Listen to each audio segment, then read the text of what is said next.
পানি তো অনেক বেশি, আগে জানলে তো আসতাম না। আর সবাইকে বলবো এই মুহূর্তে যাতে না আসে, তাই এসেও আনন্দ করতে পারতো না, শুধু টাকা টোকা নষ্ট আর কি। এই আর আমি পানি, আমরা তো ওইখান থেকে আসতে পারি না, প্রচুর পানি, মানে ওইখান থেকে পানি আরো অবস্থা খারাপ। এটা পৌরসভা দেখা দরকার।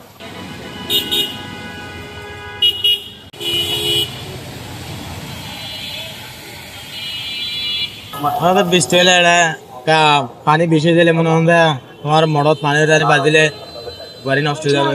একবার নষ্ট হলে প্রায় 27-500 যদি মডেল কন্ট্রোল বক্স দিনবার পানি বললে 12,000।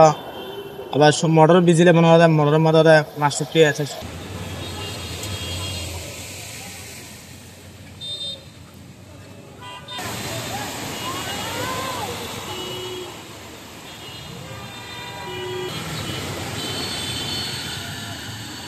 তো মনে হয় এগুলা মানে সরকারি যারা কর্মকর্তা আছে তারা এগুলা দেখা উচিত ছিল। আর পর্যটকরা আসা যে দুর্ভোগ আমরা করছি,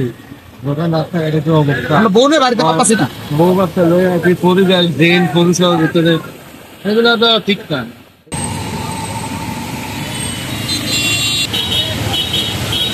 অনেক বেশি, আগে জানলে তো আসতাম না। আর সবাইকে বলবো এই মুহূর্তে যাতে না আসে, তাই এসেও আনন্দ করতে পারতো না, শুধু টাকা টোকা নষ্ট আর কি।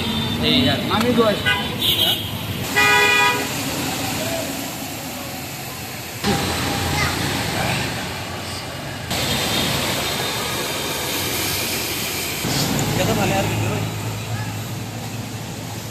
কোনো মজা পাইতেছে না, কোনো কিছুই না, শুধু পানি আর পানি।